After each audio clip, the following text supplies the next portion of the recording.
Good evening and welcome to Let's Talk Shop with Russ. We're here tonight and I noticed my beard is kind of like pointing in that direction, and that is because I forgot I was working on the roof today and forgot to. And welcome to Let's Talk Shop with Russ. Hello, how you doing, Russ? Here tonight and I noticed my beard had that thing on a little bit earlier. I was listening to something else. Anyway, I forgot to turn my AC on. And so it was hot, so I got the AC on now, and I got a fan blowing on me, so it's kind of like pushing my, hey, which is pretty cool. You can actually see the Simply Wooden creations, so that's pretty cool. Anyway, thank you for being here tonight. I appreciate it. And the man of the hour, and I caught a little flack about this in the PM. I had thought it was Chris Ahern that had mentioned it to me a few weeks ago about having the show and doing show and tell about what some of the guys on the panel, guys and gals on the panel were making or had made or whatever. And I caught a little flack because I thought it was Chris, and it ended up being Russ Meadows. Well, lo and behold, the guy that thought about the idea, that wanted to do this, guess where he's at tonight? He's not on the panel. So I'm like, really? You're the one that thought of this, and you're not even going to be on the panel? Come on, give me a break. So, but anyway, I decided to go through with it. So we're doing show and tell tonight. I hope there's a couple of them Jim wasn't expecting to be on, but I had PM'd him earlier and said if you're available, because Russ Meadows is not going to be here. So Jim's taking Russ's place. So if he can find something he wants to show and tell, that's fine, or talk about. So no big deal. But that's what we're going to do tonight. We're going to do show and tell. And the only thing that I need to do before the show and tell gets started is talk about my wonderful sponsors. And they are Devobel Technologies for web design, development, and hosting. Visit devobel.com. FastCap, innovative products for the professional woodworker. Go to fastcap.com. I don't know why. For some reason, I keeps on flipping off of me. But anyway, Rockler, 60 years in woodworking. Create with confidence. Visit rockler.com. Bear Wood Supply Company, your best choice for hard-to-find woodworking supplies. Go to bearwood.com. Klingspor, the sanding specialist. Woodworkingshop.com. And last but not least, Seiko, the scroll soft specialist. Seiko.com. Wonderful group of sponsors. I couldn't ask for any better. So, but that's about it. And so let's go ahead and go down the line and have everybody tell about, or at least introduce themselves first, and then we'll go back and start doing the show and tell. So let's just do an introduction, and we'll start on my right, if I can get it out tonight and speak, Mr. Paul Corliss. Man, I've never been first. Well, you are tonight. I'm not ready. Well, anyway, yeah. I'm Paul Corliss from Paul's Messy Workshop. Paul's Messy Workshop on YouTube, on Instagram, on .com. And I had to do a lot of stuff today so that I'd have something to show that I was doing something. So I appreciate you having me on, Russ. You're welcome. And I'm plugging in so I don't drain all my batteries down too quick. Next is Mr. Al. See, I've never been second either. I'm always like right at the end, so I'm kind of off. Well, that's besides the point, right? But anyway, I'm Al Forte from Odessa Woodworking and Maker Shop on YouTube, Odessa Woodworking and Maker Shop on Facebook, and Kilroy 79763, probably all over everywhere else, Twitch included. If you Google Kilroy 79763, you'll find me. Anyway, great to be here, and nice to see everybody out there in the chat. Cool. Then Mr. Ken. And don't tell me you've never been third before, also. I don't think I've ever been third. Oh, my God. Name's Ken. You can find me on Moon Pie Creations over on YouTube. Moon Pie Creations on Facebook. MPC on Instagram. Or maybe it's Moon Pie _ Creations on there. And then Twitter is MPC Moon. Great. Good to have you. John, Thanks for having me. you're welcome. Well, I think I've always either been fourth or fifth, so I've never been first. I've never been last. Fourth, fifth works for me. All right, Al, chill, dude. I'm John Schaffner, good old Central New York, where it's finally cooled down, and got out and mowed my lawn today and sold some puppies and got rid of some junk out of the yard and all that good stuff. So I was rather ill prepared for what we got coming up tonight. So I'm going to let the rest of everybody show their stuff, and I got no stuff. That's no problem. Like I said, it's I PM Jim, and he said he was available, and I thought he was the I don't have anything. That's no problem. Well, I haven't even turned the machine on in the shop since December 17th. Right. So it's like. And you just had the flooding and all that stuff. Yep. And the health issues and whatnot. So was planning on getting out there today. Just didn't happen. We just like looking at your pretty face. That's all you need to do. Isn't he gorgeous? I just so pretty. Just sit there so we can look at your pretty face. So that's all you need to do. Katie, I don't know where she's at. So we'll skip over to Jim. Mr. Russell, I told you I'd be here, Mr. Russell. I told you I'd be here. I'm late because my daddy, he got really mad at me because he said I broke his tape measure thingy because I wasn't playing with it with rough or nothing. I was just playing with it, and you know how you let it out and it all comes back. And I was tying my toys to it to see if they bring them back, and it did. And then I tied it to the dog, and the dog saw the neighbor's cat, and he ran away, and it broke the tape measure, and then the tape measure flew after the dog, and it got scared and ran off down the hill. And my daddy had to go get the dog, and then he said I broke his tape measure, and then he was yelling at me, and I told him he was a butthole, and he said I had to stay in my room forever, and I couldn't stay because I was starved to death. And I told my daddy that my sister's boyfriend called him a butthole too. And then he said that boy couldn't come back. And my sister got upset and started crying and stuff. And then she told my daddy that my Aunt Linda called him some names too. And I couldn't say those names because they're really bad. And then he said my Aunt Linda couldn't come here. And my daddy and my mama got mad, and they forgot about me, so I got to come here.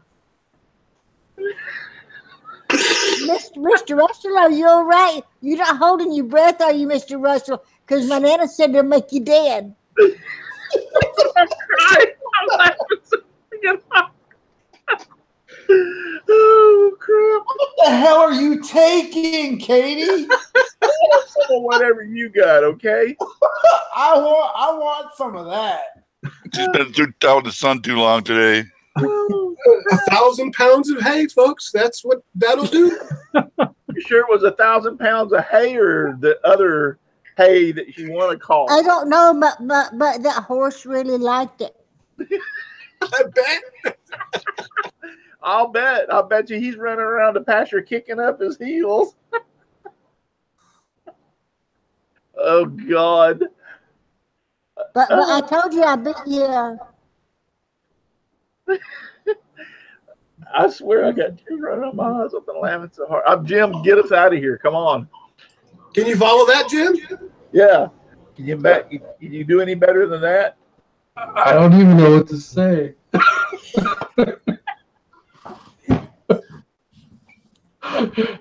I'm just gonna move on.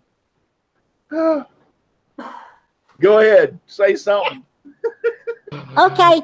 If you hold your breath, you'll make you dead, and your eyes will get really big. You know, there was this possum that somebody ran over in the road, and its eyes got real big, and its tongue, and it couldn't close its eyes. And my nana said it was stuck like that. And if you hold your breath, you get stuck like that. And that St. Pete guy won't let you into heaven if your eyes are stuck open like that and your tongue goes like that. And you can't and it'll make you so don't hold your breath. I'm not holding my breath, I promise. I'll try to breathe. Go ahead, Jim, please, for God's sake, say something. Okay.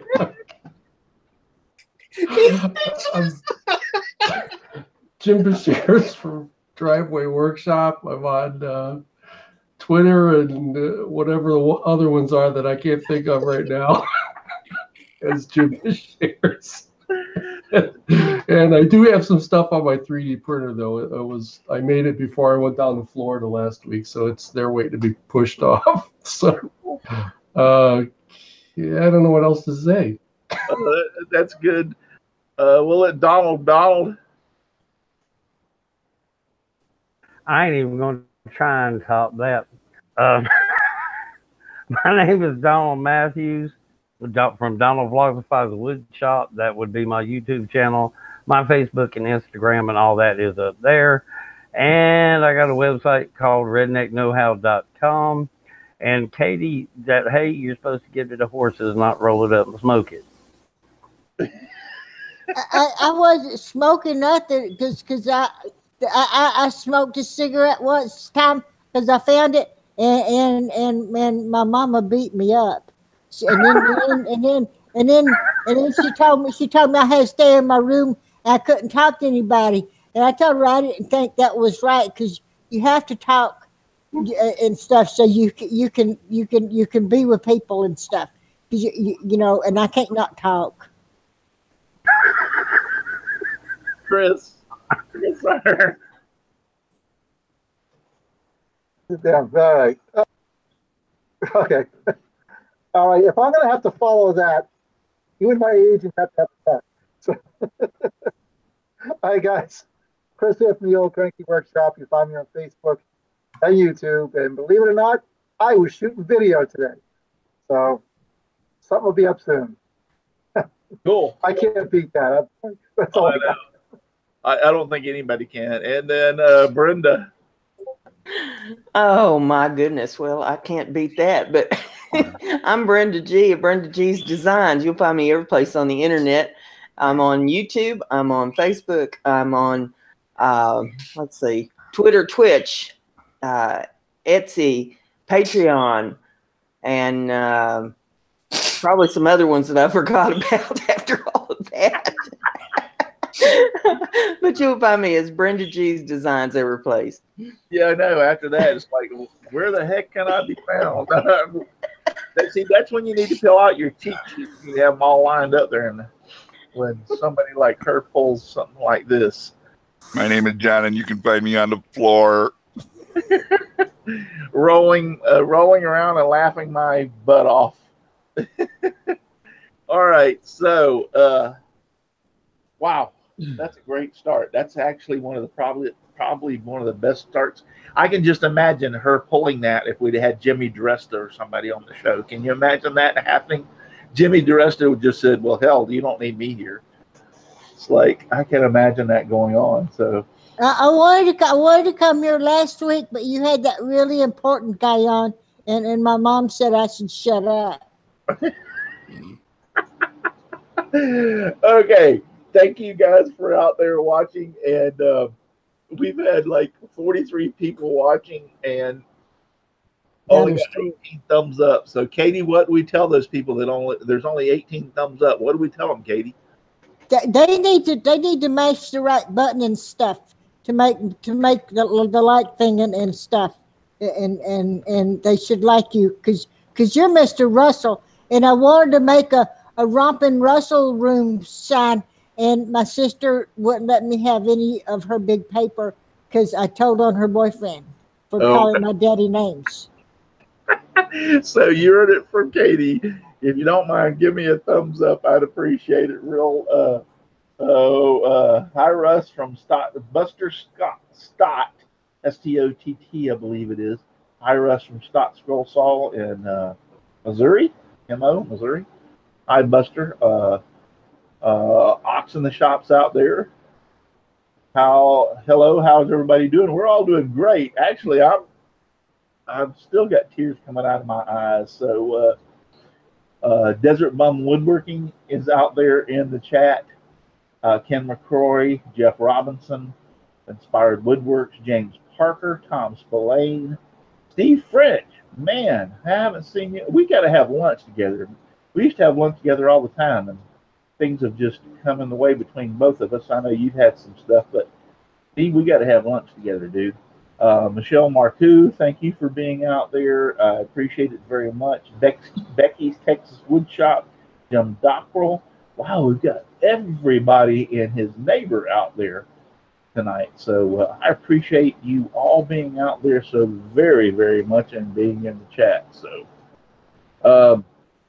we're going to go down the list, and I'll let people like, ow, I got a cramp in my leg. Sorry. Ow, that hurt. That's what you get for holding your breath. It wasn't because I'm holding my breath, because I've been on the dead burn roof all day. Climbing up and down that ladder, it causes my legs to have cramps at night. But anyway, so who wants to go first? Yeah, I will. All right. As you well know, I have a 3D printer, and I am in the process of trying to learn how to use my 3D printer. So I've been trying to learn Fusion 360. So in the last couple of days, I made this neat little case that I found the plans for. Oh, that's cool. The design for on YouTube. And today I made a nut. I made a nut and a bolt. That's pretty neat. They screw together quite well. And so every day I'm trying something a little different, but I can see now that would be you make it a little bit larger, and that little the case you made would be good for your like eyeglass, spare pair of eyeglasses. Well, that's what they say this is for, is an eyeglass case. Yeah, I like that. And you can make it the way the guy shows building the file is you can make it wider, thicker, longer, right, however you want. And yeah, that's it's a tight fit. Yeah, I can tell when you pull it off, you can hear that it's good and tight. Yep. But believe it or not, that thing took 5 hours to print. 5 hours? 5 hours. Wow. This nut and bolt, that took a little bit less than an hour. I would have thought the opposite. I would have thought bolt and nut would have took longer to print. No, it went fast. And this thing is, the head of it is 25 millimeters. And then the threaded part is 15 millimeters. And wow. Pretty cool. Yeah. So I was surprised how well it went together when it was done. You know, I had somebody out there in the show, and I still haven't went back there and looked them up. Somebody told me one night that somebody out there in the show said they had a 3D printer they would give me. And I have yet to go back through and find it into the chat. I looked a couple of times, but I haven't found it. So if you're still out there. That's what you need, Russ, a 3D printer. Want to see a 3D printer, go ahead. But there was somebody in the chat, and 2 or 3 people said, somebody in the chat said that they would send you one. And I'm like, I went back through and looked, and I haven't been able to find it. I don't know if y'all are just joshing me. No, somebody did say that. Oh, okay. Yeah. And, but, I bought this 3D printer, and I thought, this is easy. You just plug a card in it, and it prints. Well, nobody told me I had to learn something like Fusion 360. Exactly. To design what I wanted to build. But it's Al and I are learning at about the same pace, I think. But, yeah, you have to learn how to design the stuff in a 3-dimensional form to be able for it to print. So for a 2-dimensional mind, that's kind of tough. Yeah. Yeah. So anyway, that's what I've been doing. And I don't know if you saw my video about my scroll saw bowl, but it ended up in the trash because it kept breaking. And I got quite a few ideas that maybe next time I should try either sanding it to shape or using harder wood. Okay. Why did it quit? What do we? I didn't see the video. I'm sorry. I kept catching end grain with the gouge and. Oh yeah, yeah.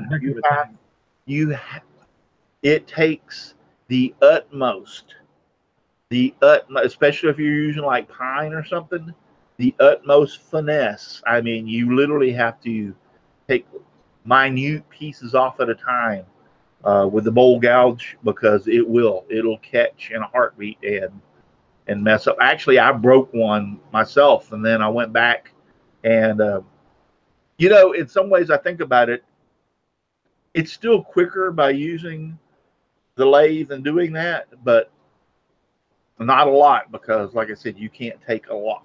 It's not like you can just stick something in there and go one and rip it all off.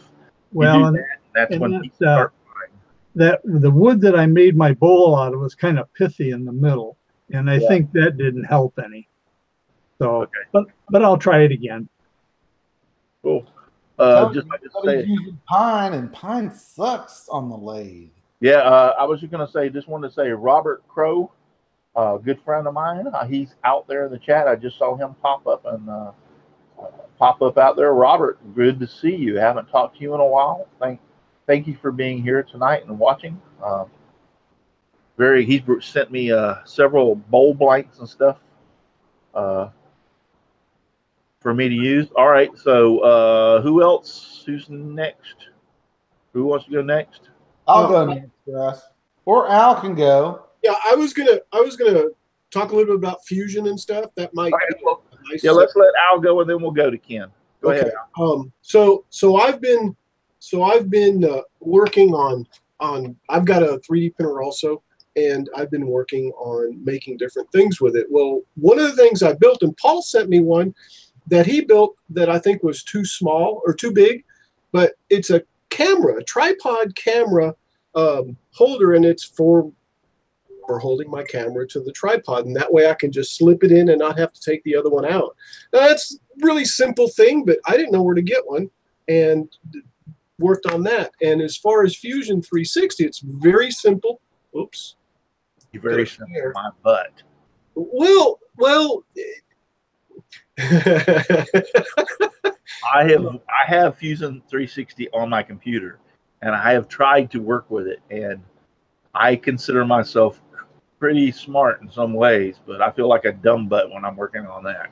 Well, if you take it two-dimensionally, and I guess I'm showing my screen right now, and not three-dimensionally, so like this piece right here, which is the camera mount, okay, it's three-dimensional, and with Fusion, you can go down to that deal right there, that little button. But anyway, you can move it around, okay, but when you work on it in one particular axis. Like for instance, there's my home position, which is my 3D position. There's the back. There's the back where the bolt goes through for this thing. And so basically I'm just working with 2 dimensions at a time. Hey, look, this is a square. I'm sure you can lay down a square. This is another circle, right? You can extrude stuff back and forth basically by pressing the E button, and I'm just going to go quickly into it, and then touching whatever surface you want to extrude and pulling it like so, or pushing it, okay? So that would actually cut it. But so I've been doing also a lot of learning, a lot of learning. Oh, look, I'm even printing something right now. This piece right here, I don't know if you can see my cursor. This piece right here is a fan blower. That's actually what it's printing. The 3D printer is one of the only things I know, besides a CNC, that can build itself in a sense. But anyway, let me give you guys back the let me take screen sharing off. What is that? Promotions for Twitch? It must be. I can't figure out how to put this back now. Where's You're back. Okay, good. No, that's pretty cool. I would love to learn more about it, and I'd love to have a 3D printer and learn more about that. But you can do. It's gonna have to wait. I can honestly tell you, it's gonna have to wait until my roof is completely done, so I can actually sit down and spend some time, because I'm being yanked in the several different directions. Like I I produce this newsletter now. And thank you, everybody. If y'all don't know, I have a newsletter out. We'll talk about that. Remind me at the end of the show to mention about it. But so it's due this week, and I've been working on it. But it's just, I got the show here, the show on Twitch. Plus, I'm doing, my roof and some other things. So I get pulled in so many directions that I don't even want to start thinking about 3D, stuff until I got the time to sit down and spend some time with it. Russ, you can print stuff, and this is a bad one. Anything that you want out of plastic, and I find it's neat because I'm building a starship too. I don't have it. I don't have it totally pieced together right now, but I've got a starship in the building too. But anyway, it's been lots of fun. A great learning experience. Great. Yeah, you said when you said you could print anything you want, I was thinking like, ooh, now that would be interesting. A 20-year-old blonde. There you go. There you go. Donald's shaking his head. Yes. But then you Amberlynn. Then you said it would have to be out of plastic. So you could actually get a companion. Get you a little TARDIS and go find your wife don't watch the show tonight, or I'm going to be a deep doo-doo. All right, Ken. I don't know if I want to go now. He made me uncomfortable. Well, what do you wait to say you can print anything you want? And no, I really don't want a 20-year-old blonde. That was just a joke. I hope y'all understand. I'm very happily married. My wife. It went a far better way than I thought it was going to go. Yeah, she'll cut me up like a sirloin steak. So. Well, 21, she can at least buy drinks. Moving right along. I'm waiting for her to pop up out there in the chat and go, "What'd you just say?" I had a feeling you said something. What did you say? Go ahead. All right, so I'll show you this. It's a small bowl, and it's actually a cutoff from my one of my cutting boards. I was trying to figure out what to do. Hold on. When you say a cutoff from one of your cutting boards, what do you mean by that? In other words, it was a cutting board. I had a small piece that I'd cut off and I messed up, and I went in and I drew a circle on it. It's end grain. That's all end grain right there. Okay. The whole thing is end grain, nothing but. Right. And I went in and I cut a circle out of it and then put it on my lathe last night and cut it. And turned out kind of nice. It's really cool looking. I think I'm going to try a few more of these by doing different colored woods. So, and then the next thing, it looks good, but I got to ask you a question. I've only tried turning end grain one time. It's a pain in the butt, is it not, compared to turning? It is. I had to resharpen my bowl gouge constantly. So then I moved to a carbide, and it was a lot easier. So. Now, once you did the carbide, did you have to go back over and smooth it with a bowl gouge, or was you able? Actually, the carbide did a better job than the bowl gouge was doing. Bowl gouge was tearing out. All the fibers were tearing out. I went to that carbide, my little mini rougher, and it did a really good job. And then I sanded it, put sanding sealer on it, resanded it, put sanding sealer on it, then resealed it. Or sanded it, and then put OB shine juice on it. Right. Yeah. One thing you were talking about fine on the lathe a while ago. You definitely don't do end grain on it. Yeah, but no, I ran into the same problem. I had something. Somebody gave me a piece that was and it was the only way you could do anything with it was turn mostly end grain, and I started out on it, and it was a nightmare. So then I'll grab the carbide, see if it does any better. And yeah, I was like, whoa. This one is doubly worse. This is Kumaru. Okay. And if you ever turn in Kumaru, it's an extremely hard wood. So, but carbide does better on it. Huh? Where's that come from? South America. I make cutting boards out of it. End grain cutting boards, pretty good. So, the other thing I've been working on, I put it on. It's a keepsake box where I was testing out finger joints, and I got to make my grandson a keepsake box, and I was going to make this one into it, but I screwed it up, so I just made a little sliding lid to it. So, and this is Brazilian cherry right here. All the panels. This is 3 pieces glued together. It looks like one piece. The same thing about the bottom. And then one more thing real quick. And this is the other thing I'm working on. And this is a shelf for my bathroom, since I just finished my vanity build, that you can go to YouTube and watch all 3 videos to see how I built the vanity. And this is going to be part of the renovation of the bathroom, for a shelf with a towel rack, and then put a shelf across here. I like that.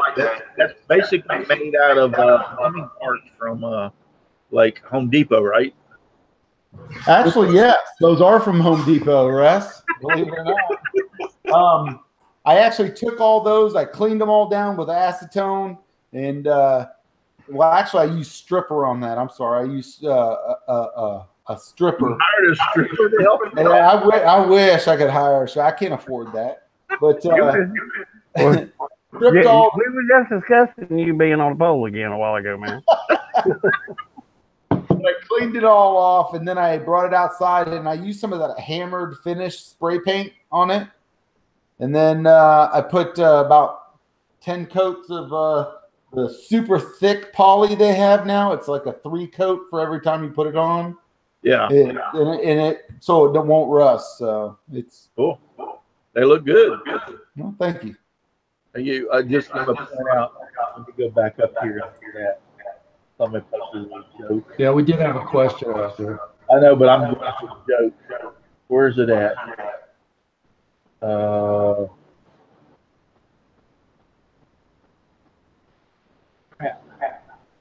Let's see if I can find it. Y'all guys are fat. Oh, Jim Dockrell said, somebody got an echo. I think Ken, you're the only one not muted. So, Jim Dockrell said, when my wife was turning 40, I told her I was going to trade her in for 2 20-year-olds. Turns out I'm no longer wired for 220. That's an old joke. I've heard it before, but it's still funny. It's still funny. So, thank you, Jim Dockrell. I appreciate that. Jim Bashir, you said you had read a question. I'm sorry, I didn't want to interrupt. Yeah, where to go? Becky wanted to know. Becky, what the heck did you want to know? I lost where you had that at. You wanted to know how red that bowl stays, Ken, after you make it. So you're gonna have to unmute your sound bag of tricks there. Becky wanted to know how red that bowl stays. This Purple Heart. Oh, no, that bowl? Are you talking about the other one from 2 weeks ago? Becky, which one are you talking about? Type it in there real quick. All right, while we're waiting on her, I'll go over 2 weeks ago. Answer 2 weeks ago. So she's talking about the Purple Heart. It actually stayed very, very purple. Even though Russ says he doesn't believe me, I took a picture of it and sent it to the group. What, 2 days ago? Yeah, 2 days ago. Let me see if you can see. There's a picture I sent. It's still pretty purple. It's all get out. Now the outside is a brownish purple, just like when I sealed it. So because it didn't get that sun before I sealed it. Cool. Yeah. I mean, every time I've done Purple Heart, I've never been able to keep it that purple. So I'm not saying you can't. It's just I'm amazed that you. But I understand what you're saying about how you've done yours. I've got a couple of more on here too. James Parker wants, Russ, how bad can you turn? I have the Nova 2024. So that means I can turn something 20 inches long, like a spindle 20 inches long. If I buy the extension, I can go up to like 40, I believe it is, or 48. Anyway, but the head rotates out, and I believe I can turn something up to like 30 or 32, or 30 or 32, because I have the outrigger that comes around to the front. So a bowl, I could basically turn a bowl up to like, let's say 32 inches, and then 20 inches over the side. So I mean, I can turn big bowls. It's just I tried the biggest bowl I've ever turned so far has been like 10 or 11 inches, and it kind of scared the crap out of me when you get to that size. I'm holding my hands out here. 10 or 11 inches ain't that big, but when you get to 10 or 11 inches, it's kind of scary.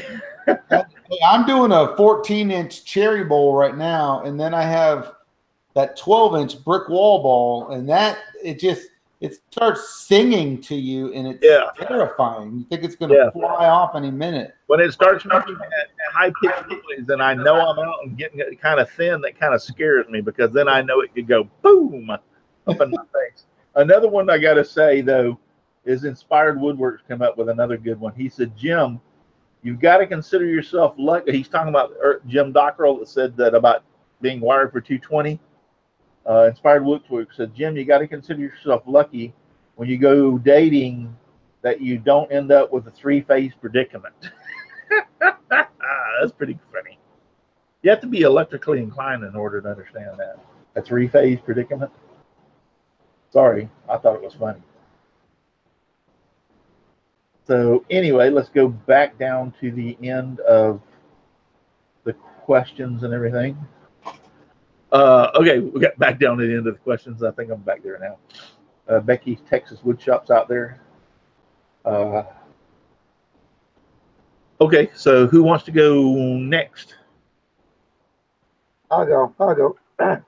Excuse me. Can't follow up the purple bowl, but my latest completion off the lathe. That's nice. Was going to be a cookie job, but I wanted it working down a little too small. But I like the way the top came out. That's one of my favorite parts, is the handle, all the same piece. So, and all the pieces, everything's out of the scrap pile. So, now, what are the woods you used in that? We got off-the-shelf pine. I know you guys don't use pine, but I do. This is a slab of pine that was given to me a long time ago to make a table out of it. And then she decided she didn't want it, but told me to keep the wood. So I had a nice thick piece. We got walnut in the middle, and these dark pieces here are walnut. For some reason, when they built the bathroom in my house, they built a built-in medicine cabinet with walnut. So we renovated. I salvaged all that walnut. That's my last few pieces right there. I'm trying not to purchase any wood right now. Cool. When you're turning that, do you have any problems shifting from the softwood to the hardwood as far as with the tool and stuff? I've gotten comfortable with slowly transitioning over. Just get little bites at a time, so I know I'm in the hardwood. So when I first started doing it, I was just with the gouge, the rough gouge going across quick. Yeah, I was tearing the shit out of it. So I had pieces flying everywhere. But now I've gotten used to just go over slowly, carefully, take little bites. And once I know I'm in, I'm fine. So, and then we started another one, glued it up at the same time, started turning this one today. So looks cool. They're coming out okay. It looks really good. Yeah, I saw the pictures you posted on Facebook, and it was like, I really liked it. It looks good. I'm happy with it. Glad it came out okay, because it's going up tomorrow as a gift for a college professor. That her and I did not get along when I was one of her students. But I look back 30 years now, I'm glad she made me do the work. Right. So, amazing how you can look back and realize, you know what, she was right. So, Al or Russ, hope the students like me.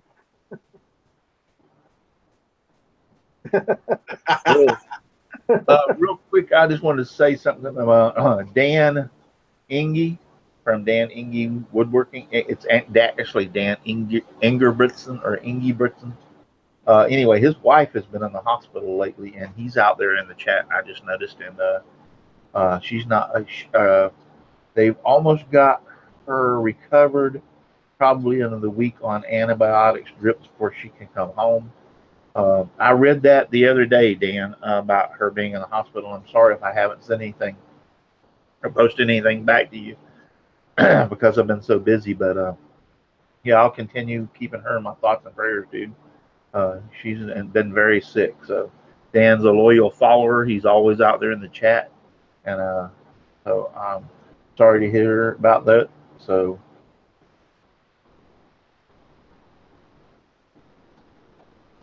says I heard her out of nowhere or something for 1 minute, and an hour later I called an ambulance. Was kind of touch and go for the first couple of days. Yeah, I read that, Dan. Like I said, I think I posted and said I'll keep her in my thoughts and prayers or whatever. But yeah, she's been very sick. So for those of you who do, yeah, I would ask you to keep her in your thoughts and prayers. His wife is not doing very good. And like I said, he's a loyal follower. He's been watching me since day one. So and that's been 3 seasons now. So 3 years. So hope she feels better, Dan. So anyway, who else do we have that wants to go next? I'll go. Sure, Donald. I really ain't been getting a whole lot done, but I have been working on this walnut box. Yeah, I've been watching that. Your progress is beautiful. Box is just, the bottom's just a box. Nothing fancy there, but I did do the work with the Celtic cross. Wow, that's awesome. That's just relief carving with the same type tool that Brenda used the other day. Right. That really looks good, though. That looks great. Yeah, I mean, hold the box back up. I mean, you say it's just a box. It ain't just a box. I like. Well, I mean, I use dovetails. I know. Yeah, but you hand cut those darn things. Yeah. Those tails are nice. Yeah, that's some nice work, dude. Thanks, sir. It is very nice. No, you just keep plugging at it, and you just keep getting better. Yeah, you do. You know, I really do admire you. I keep noticing. I keep noticing each time I cut those dovetails, I have to fill less and less gap. You want either Al or I to 3D print you some nice plastic feet?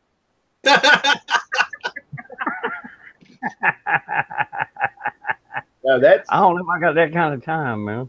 I agree with them that when I see you do some of the stuff, and I've been, you've been around me for 3 years now. So when I see some of your early stuff and see stuff now, I can see a big progression and you getting better and better. And that box is just like awesome.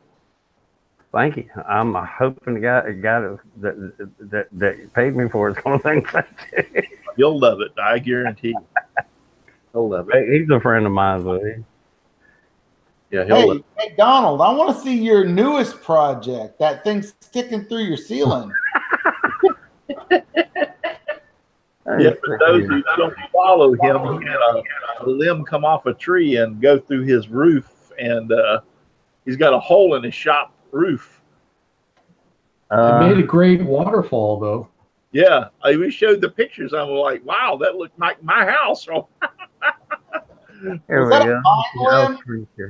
Was that a pine limb? Yeah. Of course. I was really expecting to see something a little more elaborate than just a bucket down at the bottom. I was kind of figuring you'd run some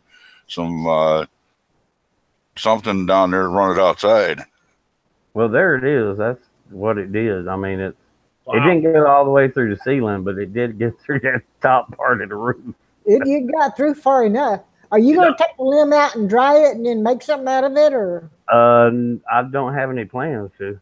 You should, Donald. I follow what Katie's saying there. It's kind of like I don't know, revenge.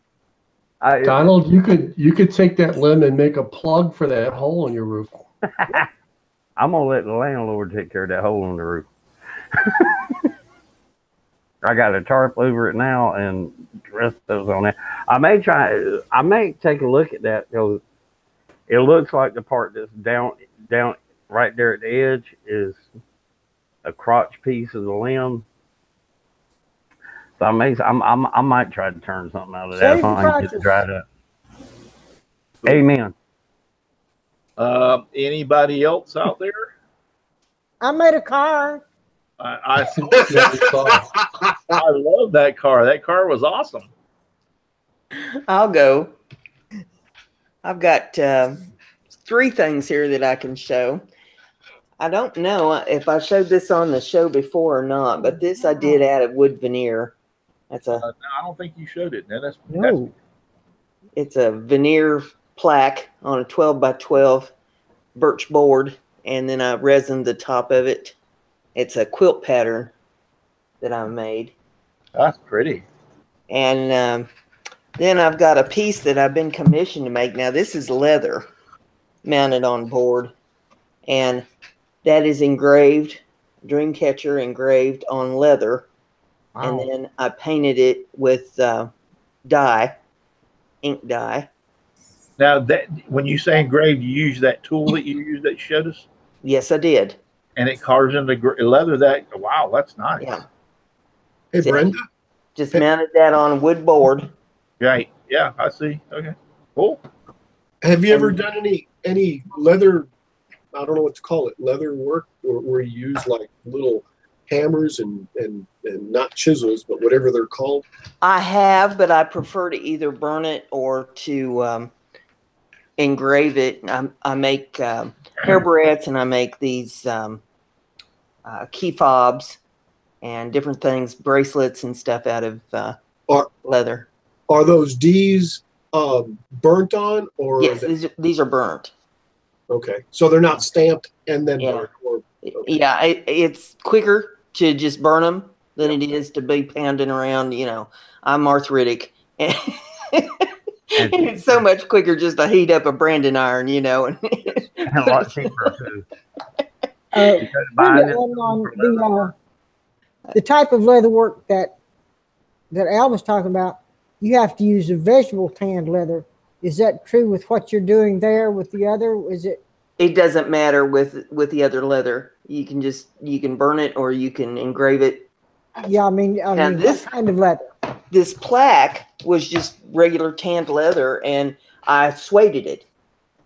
But when you say regular tanned, is that like the oak tanned or the vegetable tanned leather as opposed Right. to what they call the chrome tanned? Right. Right. Yeah. And then I just took sandpaper to it and sanded it down, and that sueded it out. So this is, real soft like suede. Yeah. Then the other project, I was kind of challenged by some friends of mine to do something with nothing. And so I made these. These are air fresheners that I made out of dryer lint. Can you eat them? I was gonna say that looks like a donut. It's a flower. You can get it up there close enough so you can see it. No, it's a flower, but It's like a cupcake. Looks tasty, yeah. It's dryer lint. You look at the back of it. It's mixed with water, some dish soap, and some glue, and put into a mold and let dry. And then when it dries, I paint them. But when I put it in the mold, I just put a little bit of scented oil on the back of it, and then it dries, and they smell great. They're great for putting under the seats in your car because your car gets really, really hot in the summertime, and that dissipates the scent of the oil through your car. it looks. I swear it looks like not a cupcake. It looks like a donut. But I've got all different kinds of these that I made out of different molds and painted them up real pretty. I bet you can use butterscotch. To get that much dryer lint. Well, I've got friends that save it. I don't know why they save it, but they say, I got this great big bag. I've still got half a bag of it over here, and I got a whole table full of these air fresheners that I made. That's not belly button lint or anything like that. I was just thinking to say, you want me to save some of my belly button? I can send dog hair. Russ, there's your next show. Our friends save us the strangest thing. That's right. They find out you craft, but they'll just save everything for you. Can you do anything with this dryer lint? And I said, well, probably. And they said, well, here you go. And handed me this great big trash bag full of dryer lint. So that's what I've been doing, is making air fresheners out of it. So there's my show and tell. That's actually pretty cool, I have to admit. That's pretty cool. That's a way of recycling something, definitely. That's right. Yeah. All right, have we pretty well got to the end of everybody except for me? I can go now? Got Russ, some I have a 3D question. printer stuff. That's about all I've got. What'd you say, Al? I have a question because you mentioned you were going to go next, but anyway, there's somebody was talking about scroll sawing leather out there. Have you ever done anything like that? Yes, you can cut leather with a scroll saw. Yes. I mean, I'm not doubting it or anything. I just That'd be cool. Yeah, no, you can cut it. It can't be. It's got to be fairly. You got to do it one or two ways. You've either got to buy the leather that's fairly stiff, and then you can treat it almost like wood and cut it, or you've got to have some way of, if you're doing the thinner stuff, to stretch it out. And to be honest with you, the thinner stuff that you have to stretch out is not worth even taking the time, because you can cut it so much easier another way. But the thicker stuff, like Becky's talking about that one thing where she did the dream catcher. Becky, what the heck am I thinking, Becky? It's Debbie. It's Debbie. It's Brenda. Brenda, how thick is that leather there? This is 1/8 of an inch thick. Yeah, see, when you're talking about something 1/8 of an inch thick, then you're talking about now you can scroll saw something that thick. Yeah, your thinner leathers make good book covers if you're going to be covering like journals or that sort of thing. Or you can even make costume stuff out of the thinner leathers. But for engraving or burning, you really want something thicker. Yeah, and that stuff you can cut on a scroll saw. I thought I was over that friggin' Becky stuff, but obviously I'm not. Jeez. I'll never mind. I don't even want to go there. Hey, Russ, I've got a question about leather. Oh, don't ask any more darn questions. You already got me in trouble. So I'm back with that. So, all right, here's what I've been working on lately. This is a pattern that I just cut out the other day on Twitch. I do scrolling. We've already seen that one. Do what? We've already seen that one. Well, on Twitch you have, but they haven't seen it over here. But I really, when I put this onto paper, I really wasn't that fond of it that much. But I went ahead and cut it just to see what it looked like, and I cut it out Wednesday night over on Twitch. So, but now that I've got it cut out, I really kind of like it. So, I agree with you, Russ. Hey, Russ, I still think it's a little weird that you would make your own Father's Day gift. I didn't make this for me. Okay, I made it for a pattern and cut it out to show people so that they could use the pattern to cut out for their. But you're right, Ken. He hasn't given it away. Exactly. Yeah. Well, I don't know. Is it Father's Day yet? Have you forgot that? Have we reached Father's Day? Really? Huh? Have we? So what you gonna do? Give it to your kids to give to you? I can give it to one of my grandchildren to give to their father. Oh. You ever thought about that, did you? You always open mouth and insert foot. Well, what are you going to make for all the other grandchildren to give to their dad?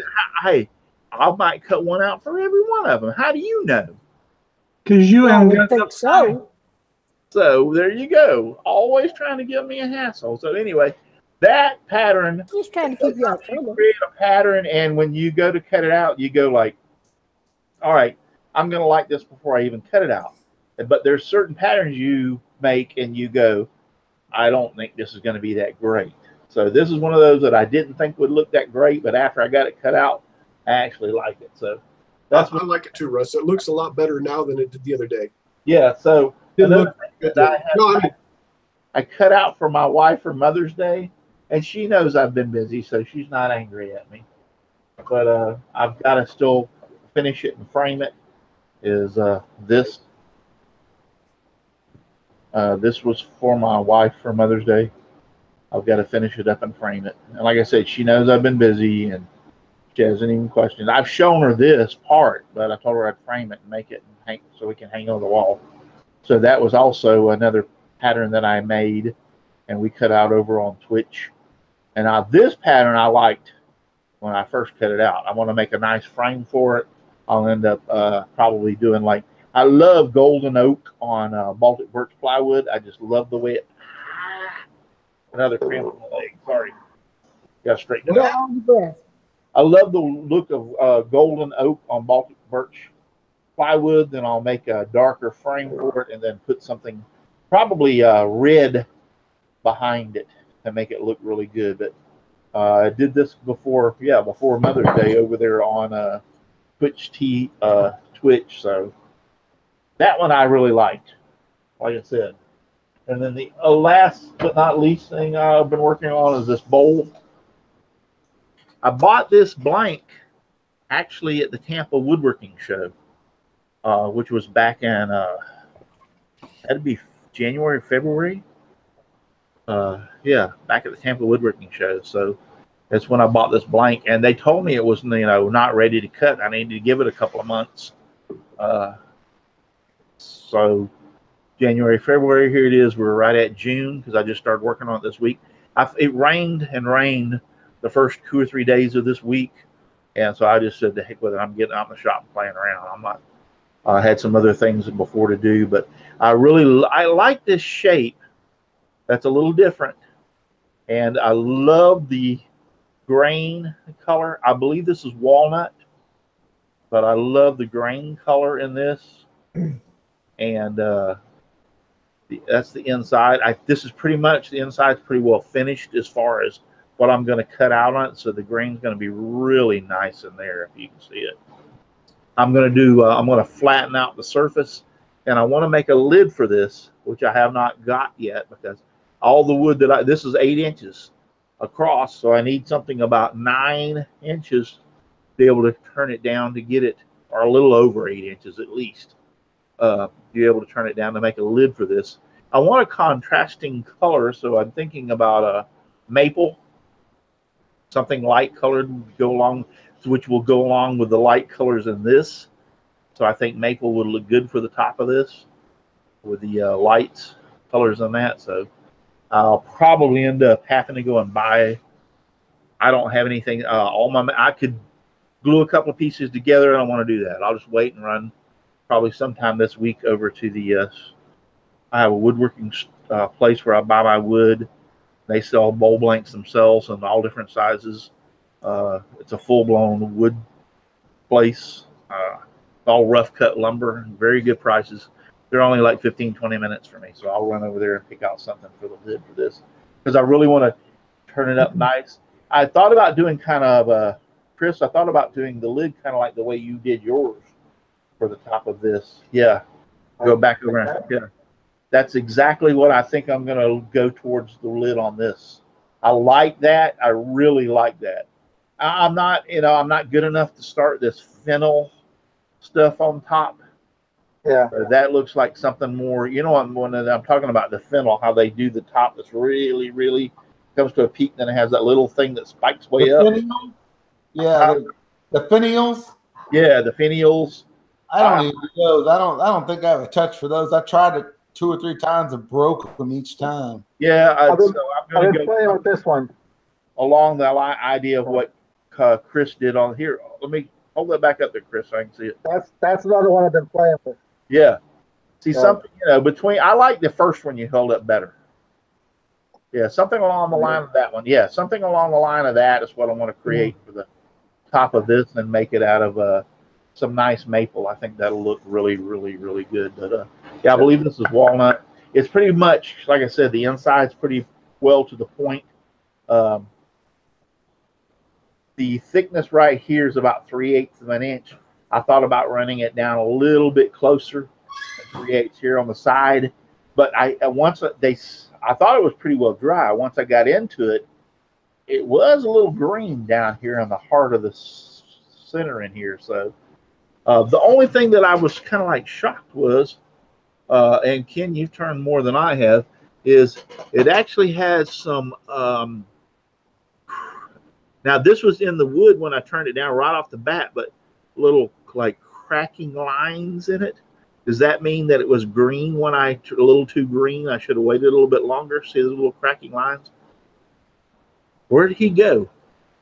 He beamed up. Just when I need you the most, you run off and leave me. Are you serious? Oh well. Well, I've seen where they actually turn green wood, but they rough it out and then dry it in its own shavings. But you see the little cracks? Yeah. They're little cracks. They're not deep. I mean, I can run my fingers across it, and they really don't get caught. They're so fine in there. I'm not quite sure. So they're more like scratches. It's not a crack. They're not cracks. They're accents. Oh yeah. Russ, I was looking at your bowl and it struck me. So, you know, last time I had a bowl and I was showing a bowl, you brought your bowl up that looked like my bowl. I wanted to show you this. Yeah. Now that's coincidence. They could be twins. I turned this thing about 5 years ago. Still haven't finished it. Wow. It's dry. Yeah, now. All right. So you ran off and left me just when I needed to ask you a question. What's that question? All right. So I thought this was dry, but it's got some real fine. Oh yeah, you got some checking. Why is that? Because the wood wasn't dry. Okay, that's what I thought. Yeah. Yeah. It may not have done that if you put a heavy finish on it. It may not do that, but your walls are real thick. You could cut that down a little bit. I thought about that, trying to shave some of it off. We'll see, but because you left when I needed you most. I'm sorry I do that sometimes. So, but I thought about. I wanted it fairly thick because this is, if you think about that, this indentation, if I use my gauge and go through here, it's only 3/8 of an inch. I know that's fairly thick. What finish did you put on the outside of it? Huh? What kind of finish did you put on it? This right now is just nothing but Yorkshire grit, sanding it down. That's the whole thing. You got to put something on there, sanding, sealer, or something, because that's why you do bowls thick. You do 10% of how big the bowl is. Well, you missed the part when I said I bought this at the Tampa Woodworking Show back in January, I think it was, and they said, wait for like 2 to 3 months. So it's been 2 to 3 months. It's supposed to have been dry, but when I was turning the inside, I didn't notice it on the outside, but when I was turning the inside, I really noticed that it wasn't totally dry.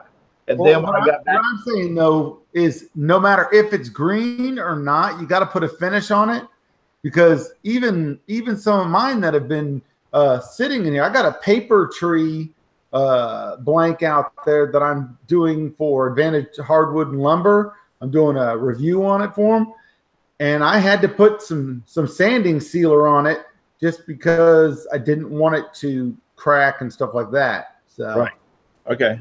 Especially so where we are. Turn it, got it smooth, and immediately put a finish on it to keep it from doing these little splits. So yeah. I mean, even just sanding sealer, I'll do it all the time. I'll put sanding sealer on my stuff, or if you're doing a rough turn, you just put some kind of, like, you can use latex paint if you want. Right. Okay. What'd you say, Donald? I said especially where us three live, as humid as it is, that wood's gonna do stuff like that. Yeah. Well, when I first saw it, I was like, wow. I didn't notice it really because on the outside, when I was turning it, it was green. Obviously, it was, because those cracks would not be there. But when I started digging out the inside, I was like, wow, this thing's still green. But the guy told me, he goes, matter of fact, the guy that sells this wood is down in Sarasota, Bradenton, and they're only about hey, that's my hometown. Yeah, Jim Bashir's was down there. They're only about an hour and a half. Well, they're about 2 hours away from me. So I could drive down there to them and get more wood if I wanted. And I thought about that. I told my wife one day, I said, someday I want to go down to Sarasota, Bradenton and look at some bowl stuff, and we'll just go down to the beach. She's like, oh, yeah, let's go to the beach. So I'll take her down to the beach and make a stop by their place and get some more bowl blanks. But you should take her to Woody's to get some, fried clams and stuff. Yeah.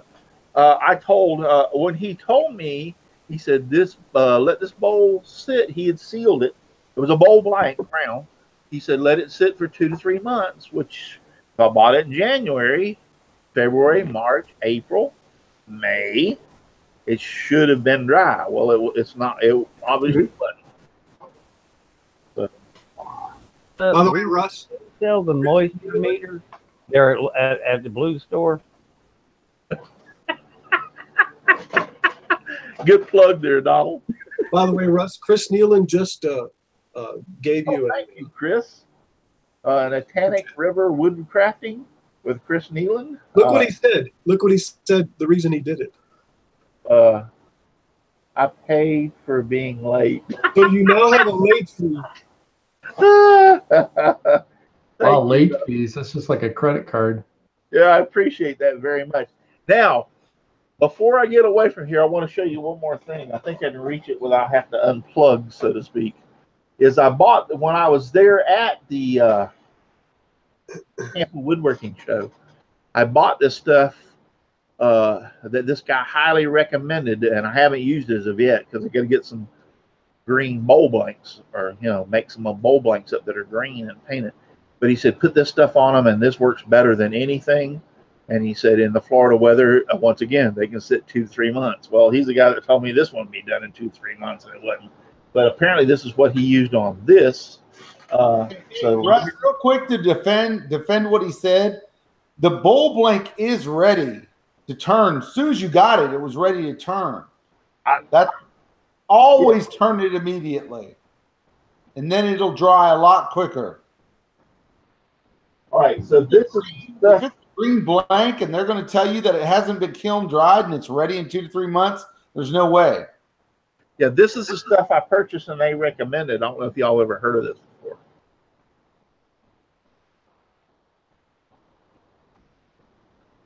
You showed that a couple of shows back too. Yeah, it's called Pen. Pentacryl. Sounds like a dinosaur. Yeah, Matt Ramona just did a review on that stuff compared to Armor Seal. And did he like it? Yeah, it did. He said it did what it was supposed to do. Yeah, it's the wood still cracked just like it did with Armor Seal, but not as bad as if it hadn't had anything on it. Right. He had to use a lot more of that stuff though. He did. Yeah. Well, now according to them, all right, here's what he told me. You put the bowl in a pan and then use a brush and brush this over the entire blank. Now this is once you get the blank rounded and everything. Brush this over there and get it coated real good. And then, but you don't have to dip it or so. Sorry, got choked there. What's the instructions say to do? Same thing. Same thing. You don't have to dip it or soak it in this stuff. You just apply it by brush in a bowl, and then save your drippings, that you don't use, and pour it back into this. But you brush it on a real liberal coat, and then set the bowl aside. Now, there was something that he told me that I did not do on this, and it just came back into my memory. Isn't that funny how you can remember stuff once you start talking about it? One of the things he said that once, if you take a piece of sanding paper, or you take something and start trying to scrape it off, if it's real gooey, it's not ready yet, but if it kind of like is real dry, it's ready. That's how you determine if it's ready to turn or not. In other words, if you scrape it with your thumbnail and it's gooey, the interior part of it's not dried out enough. If you scrape it with your thumbnail and it's like really dry, then it's ready to turn. And I didn't do that on this, so maybe that was my mistake. I didn't follow his directions. And now that I think about it, so oh well, what the heck? I don't listen anyway. I can't even pronounce people's names right. I called Brenda Becky all the time. So what the heck? Today she had a new name, didn't she? Huh? She had a new name today. It was Becky. I said Becky. I call her Becky. And I've called her Becky before. But Debbie is what you usually call her. Oh well, what the heck? I gave her another name. Three sisters. Yeah. Just don't call her Lisa. Yeah, just don't call her late. That's right. Anyway, but I've seen a lot of guys turn stuff, and they will turn it straight, just about straight green. Then put it in a paper bag with its same shavings and let it sit for a while. That's what I did. It doesn't crack. Yeah, I think Moon Pie was on it. Yeah. Yeah, I've heard of that. He just told me this was easier than doing that because you didn't have to make any special preparations. You paint this on with a paintbrush, set it off the side. Once it gets dry, you throw it anywhere in your shop and let it sit for 2 to 3 months. He goes, that's the 2 to 3 months I got was he said was about the time it took in Florida for it to dry off, because in the summertime it gets so hot. He said the wintertime might take a little longer, but summertime 2 to 3 months. So that's what I do with my turning blade. I'll turn them down to about 10% of the total bowl width, and then I'll put them in a paper sack that I get from Aldi's. I buy like 20 of the bags. They're like 10 cents a piece. And then I'll put the clippings in there that when I turn it, put them in there. I'll wrap it up, write the date on it, and every month I'll go back and I'll turn the shavings so there's no mold growing. And then I'll wrap it back up in about 3 or 4 months. Yeah. I turn it. Well, like I said, this is supposed to eliminate all that. You just paint it. I've got a question for Ken. Yeah, go ahead. And by the way, Russ, look at Inside Chat. There's a question there for you. Hey, Ken, how long have you been turning? Because the stuff that I see you make, man, is really good. The segmented bowls and stuff are just awesome. I've been, I used to turn in high school. That was my whole thing I used to do. But I didn't turn for, I don't want to give away my age, but I've been turning regularly for about 6 years now. I bought my Grizzly lathe about actually I bought a Harbor Freight lathe, and that was a disaster. And then I bought a Grizzly lathe, and I've loved it. So about 6 years ago. Well, cool, because I mean, I don't know, man, but the stuff you make, did you watch other people or just get out there and all of a sudden start? I watched a lot. I mean, Carl Jacobson, man, that guy is just amazing with the stuff he did. The segmenting, though, I mean, he doesn't do that much segmenting. I got into that. Jerry Bennett, I saw a video on his talking about the wedgie sled and all that stuff, and it just went from there. I watch everything I can for turning. I love it. Yeah, I got to get doing some more segmenting. I did that one and never haven't had time to go back to it. I've got a Harbor Freight lathe in the corner of the shop, standing up on end. It scares me to turn it on. Well, like I said, this bowl was done with that stuff, and I was really impressed because, like I said, you didn't have to put it in a bag. You didn't have to add the shavings. You painted this stuff on and just set it off somewhere in the shop, anywhere, and waited 2 or 3 months. But I forgot the fact that he told me about how to see if it was ready or not. If it was still, in other words, if you scraped it off your, I'm not going to go through that again. But so that might have been my fault. I didn't. That's going to get you every time. So, but I like that idea that you don't have to go through any special prep. You just paint it on and throw it in your shop and come back 3 or 4 months later and you can write. And that's what you could do. He said he didn't write the dates on some of his, but some of them had dates. You can write the date on the wood and then put that stuff on it, and it won't affect it. And you're going to turn the date off so you can look down and see when it was put in the shop. I mean, your bag idea, I've heard of that. That's a great idea. I just thought it was pretty cool. I decided to buy some of the stuff and try it, and here it sits in the bottle, still sealed from January, and I haven't used it. So, hey, Russ, I picked up 10 cherry logs today. My buddy dropped them off in a dump truck out there. Nine feet long, and they're about 18 inches in diameter. I want to hear it. Wow. I have a hard time finding wood around here to try to turn myself, so I don't even want to hear it. And hey, Russ, what I was trying to say is, I got you.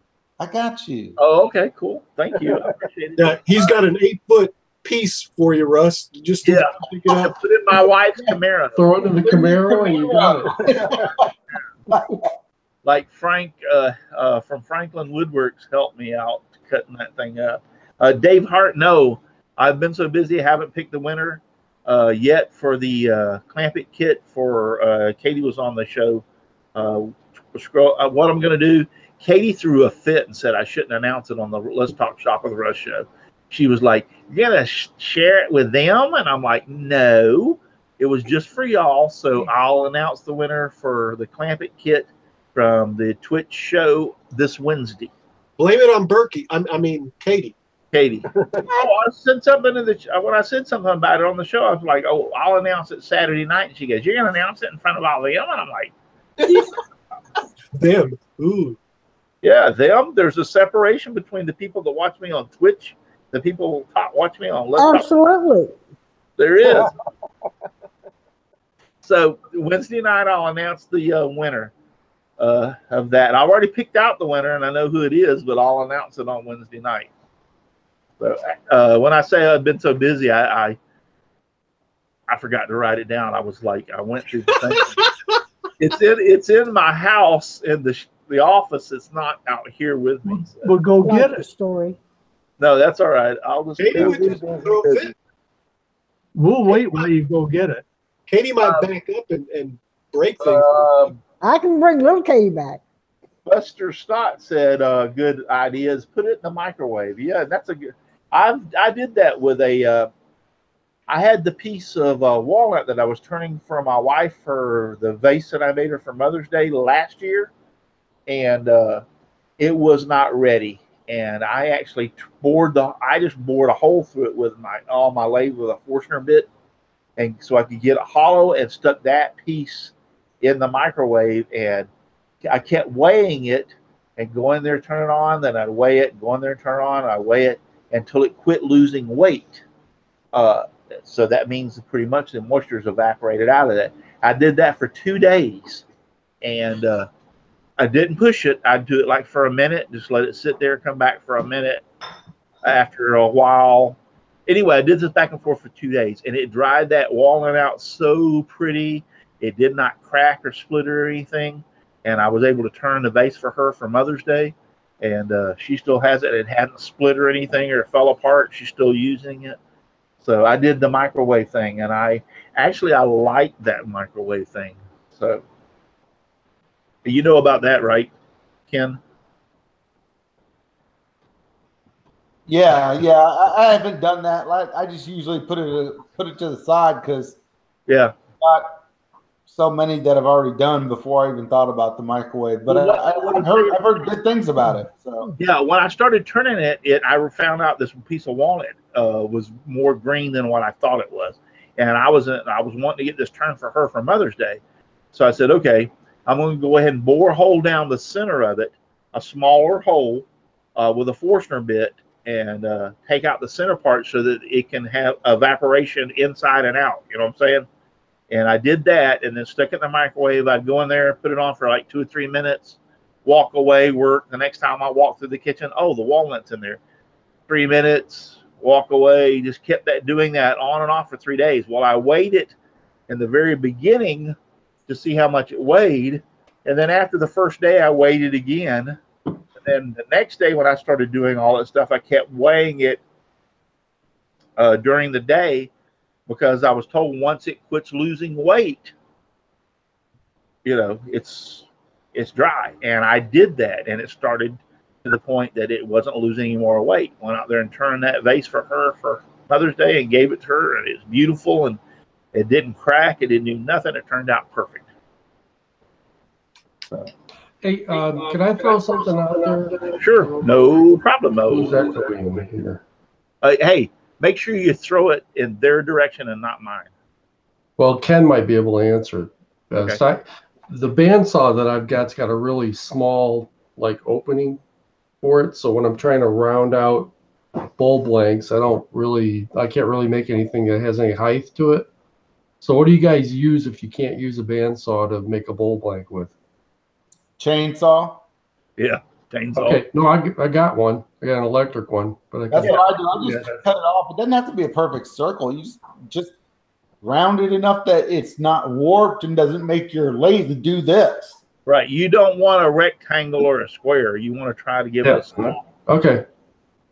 So even if it's an octagon, it's better than being a square or a rectangle.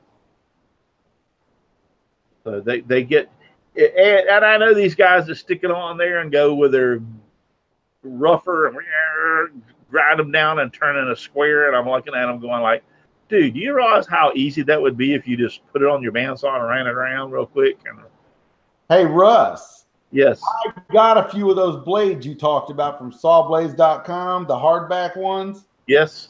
Holy crap. Let me tell you what. One blade did over 30 blanks out there in my shop. You don't thank me, thank Izzy Swan, because he's the one that turned me on. So much better, so much better. I was talking to Izzy Swan Day in a personal conversation, was talking to him about bandsaw blades and told him and everything. He's the one that told me to get that from sawblades.com. And that I never turned a round bowl blank as easy as I had with that. It was like, holy crap. I even posted pictures and sent to Izzy a picture and told him thank you very much for the information. So yes, if you want a good resaw bandsaw blade and will do you really well, it's sawblades.com. They and it's the hardback ones. You don't want the softback ones for resawing. So it's the hard. That's the key. That hardback one was just incredible. It works. And I was a fan of the ones from Highland Woodworking. The can't think of it. Timberwolf? No, can't. Anyway, the ones from Highland Woodworking are great blades. They were better than Timberwolf, any of those other blades, but they don't compare to the hardback from sawblade.com either. So. Well, what's the difference between the hardback and the softback? Is it the way the metal is made in them, or the softback are soft, the hardback are hard. The softbacks are flexible when you're turning stuff, and they're great for like if you're doing intricate like cutting like bandsaw boxes and all that. But when you're cutting those blanks, that keeping it straight so it doesn't have drift is just amazing. And then they are just so sharp, and they've got the carbide tips on them, and oh man. Well, they would be tempered totally different, wouldn't they? Yes, it's a different process. It's between the difference of night and day.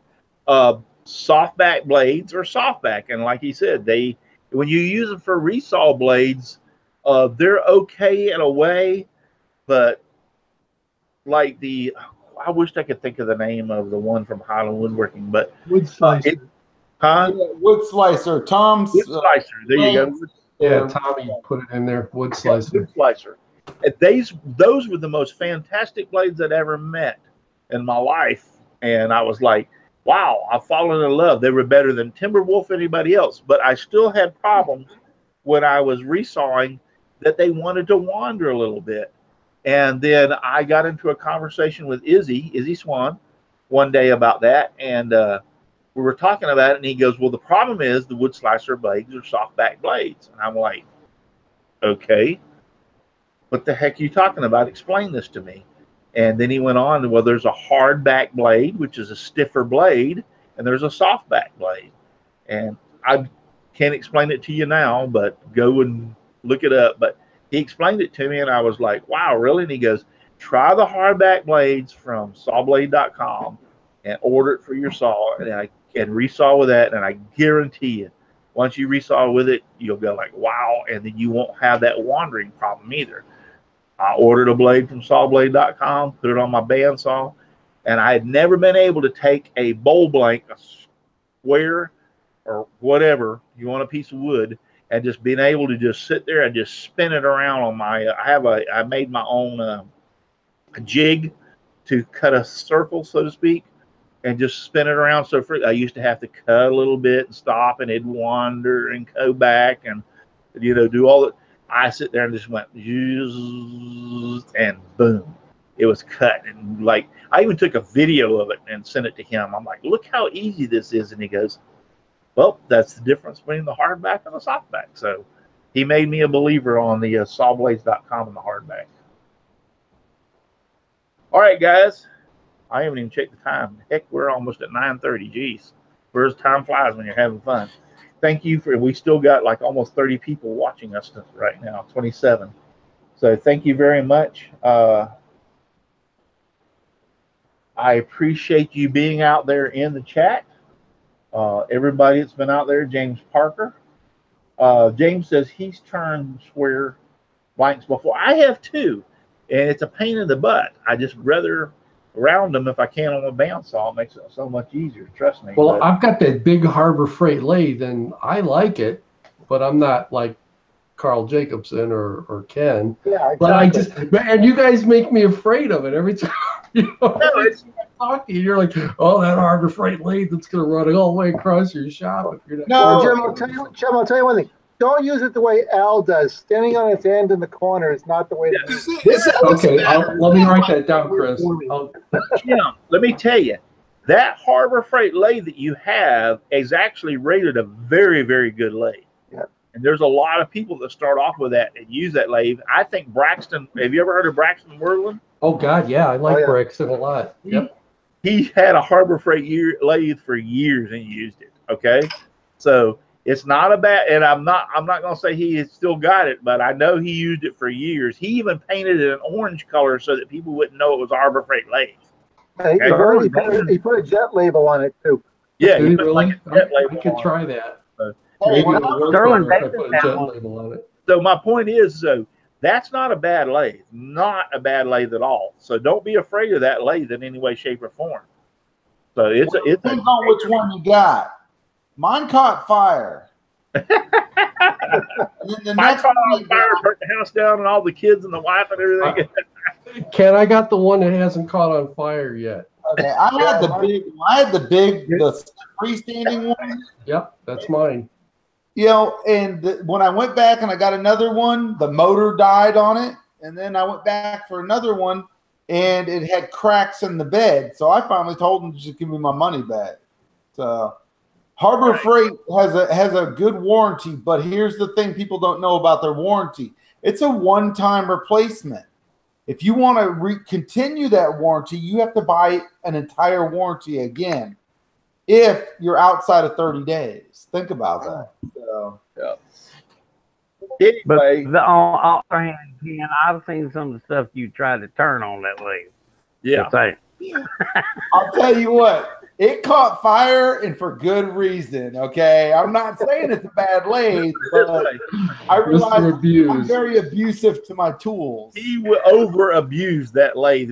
Took it way beyond what it was capable of. Yeah, I've only done pens and like ring Yeah, it said it can holders and stuff it said like it can that. turn like a 12-inch bowl. Well, he tried to turn a bowl that was 12 inches by 2 foot thick.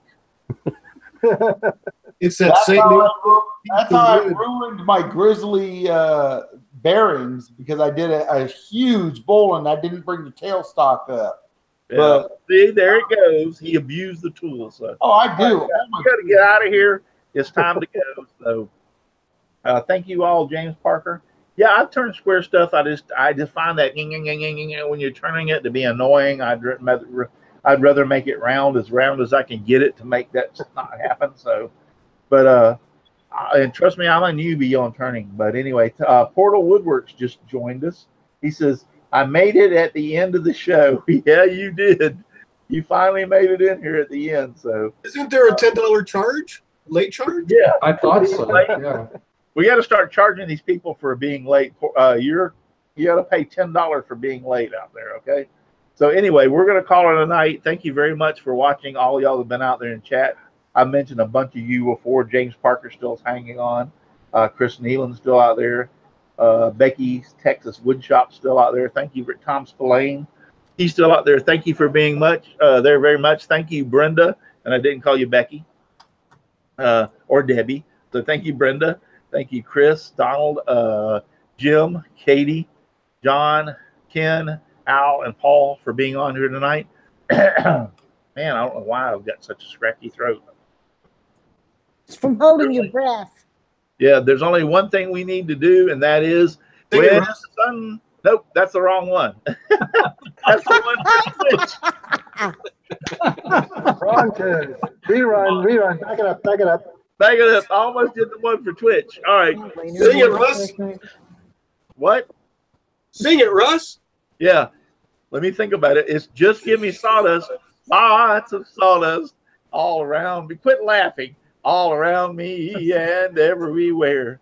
I like it flying all around my shop and even in my beard and hair. And just remember, y'all will get senile like me one day, and I'm going to laugh at you. Thank you for watching, and God bless.